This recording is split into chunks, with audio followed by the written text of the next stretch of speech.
Hi, this is Z, and I'm back again with another video. Today, I want to talk about destiny swapping. I'm going to make this two parts because I want to talk about destiny swapping on an individual level and then on a collective level. So, first, with destiny swapping, is someone attempting to switch destinies with a person. Now, in my experiences, these were people close to me and also people that I didn't know. So these people closer to me were associated with larger organizations. They were either a part of like a coven, a smaller group of witches and warlocks, and they might have been part of a larger organization. Now, in my case, these are like secret societies, but it can be through a church or some other group of religious people or, so-called spiritual people or from some type of organization that's just larger. In my case, that I know of,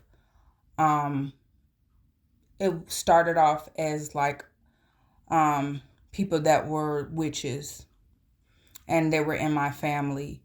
And then the head witch, or what I would assume was the head witch, and I've talked about her many times, was my sister, my oldest sister.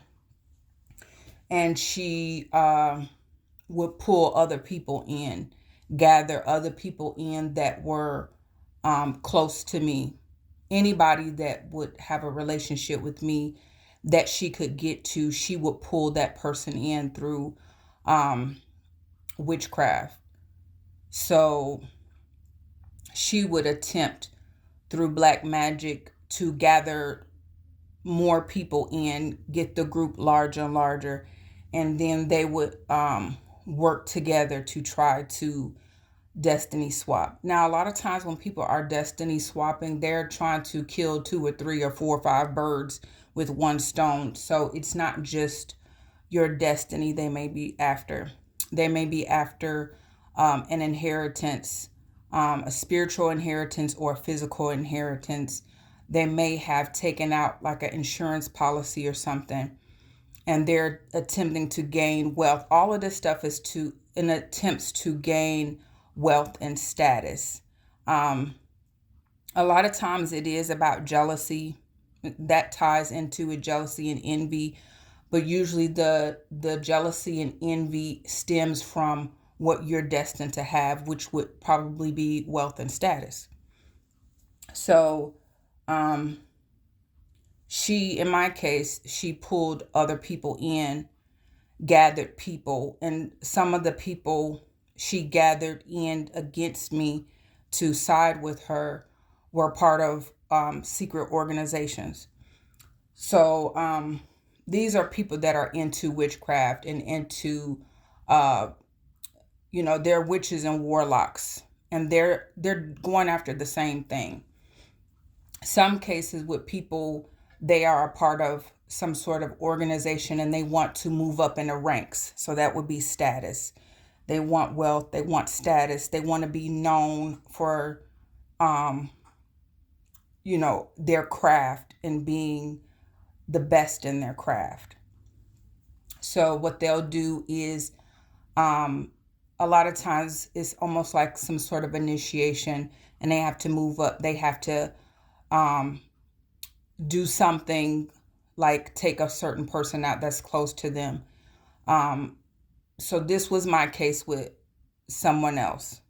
They had to sacrifice me in order to move up. But again, they were killing two or three or four birds with one stone. They were all attempting to get something out of it and do several different things at the same time. And if they're able to take you down, that would bring wealth and status. It would bring different benefits to multiple people. So In destiny swapping, the person, a lot of times they try to emulate you. They will study you. They will try to um, be like you in any way. It's almost like become your doppelganger, or they want to mirror you in some way. Sorry, it was some noise. So they will try to mirror you. In a sense, they want to become you. They want to step in your place and receive your karmic blessings, and you receive theirs, which is not a blessing. They haven't made it. They haven't done the work. Only thing they have is karmic debt that they could work off, but they choose to, instead of working off karmic debt, they choose to want to attempt to swap and take what God has for you, and you take what they've rightfully earned, which is karmic debt. So, and what they don't realize is in the process of trying to do whatever it is they're trying to do, and sometimes in some cases it's not just one person, they're doing it to multiple people, and they are, racking up a lot more karmic debt. So they're trying to swap. They're trying to step in your place, and they dump off, their debt onto you. And so that's when your life starts to become really difficult. And at the same time, if you're a person that is fighting, they'll be doing other things in the background, such as blocking your finances, because they want it to come into their direction. So they're blocking your finances. They make your relationships difficult. They work to make every aspect of your life difficult. So in a sense, you would become tired of fighting. You would think life is too hard and you would give up. But most people, if this was given to you, so-called chosen people or generational curse breakers, most of the time you're not going to give up. You're going to keep pushing forward. So they're trying to create a persona that is like yours, almost like they're trying to trick the universe into thinking that they're you, in a sense. And so everything that is rightfully yours will kind of switch direction and come to them. So when you have these people on destiny swapping or attempted to destiny swapping, a lot of times it will take you a while to wake up and realize what is going on. You will know you're being attacked fairly soon, depending on what they're doing. But you keep going about your normal life, trying to, make it and do what it is you do on a daily basis.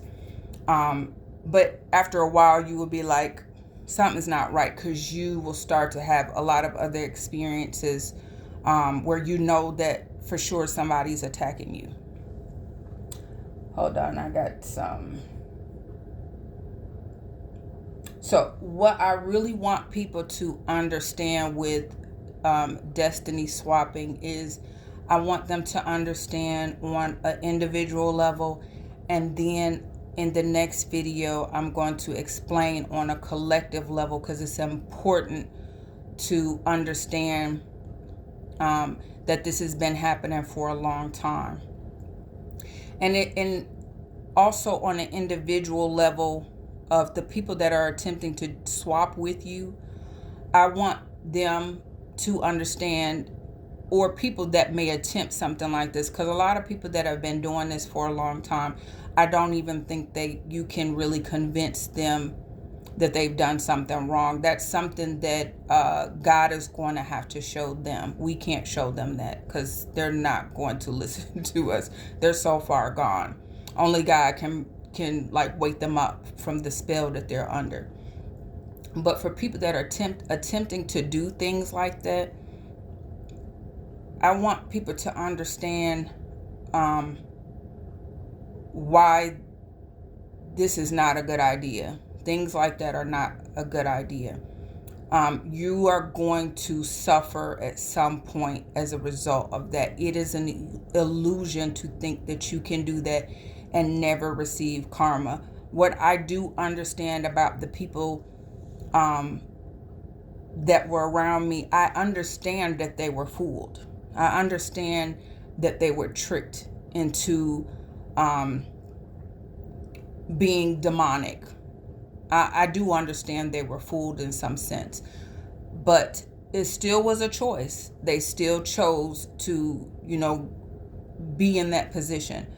So if you have a higher calling, if you have a calling on your life, and it's not just about finances, but it's about the person you are, that's a really difficult thing to achieve, and you're most likely not going to achieve it because you are in a very low vibration. You're working in a very low vibration to get to a position that is of a person that's of higher vibration. You cannot trick the universe. You cannot trick spirit. You cannot trick God. You can trick humans, however. So that's how they believe that this is really something they can achieve. And maybe they did receive some benefit for a time. But once I came into the realization of what was happening, that's going to end for those people. And it's a big risk to them because, like I said, a lot of these people individually are connected to organizations. When that individual person goes down, the organization can suffer or can go down as a result. So it's really not a good idea because at some point, you're going to get to people that you cannot destiny swap with. So on an individual level, these people were tricked. A lot of them don't believe in karma. A lot of them don't even believe in God. A lot of them think that they can get away with all of the things they've done. But when in cursing other people, a lot of them are cursing people, hexes, binding, whatever it is you're doing. The universe understands that what you put out is what you get in return. So in attempts to curse somebody and swap destinies and essentially swap bloodlines, you're trying to step into someone else's bloodline. You are cursing yourself because people forget. And I know that people forget because my parents, I understand what they taught me growing up. I understand what my sister was taught. She's a sibling of mine. So I understand the knowledge that they had and understanding of how things worked. But I guess that thought of having money and then, coupled with jealousy and envy, it's like they forgot where they came from. They forgot what they were taught. They forgot who God was. They forgot what they were. So it became, like the kid in the candy store. They couldn't resist. They gave into it, not realizing you have destroyed yourself. You've turned your back on your bloodline. How is that going to affect you? How's that going to affect your children, your grandchildren, and so on and so forth? How's that going to affect your bloodline down the road? You've accrued so much karmic debt because once they got tricked, it was like they could not see that they got tricked. Only thing they could see is that it was possible for them to achieve this, and they became determined to achieve this thing, not realizing, and in fact, they were working in the wrong direction. And that they can't erase. At some point, they're going to wake up, just how chosen beings and generational curse breakers wake up to the fact that somebody is cursing them, hexing them, trying to take them out. These people will wake up, but it's for God to wake them up. It's not for us to wake them up. We can talk all day and night. They can watch my videos or other people's videos talking about the same thing.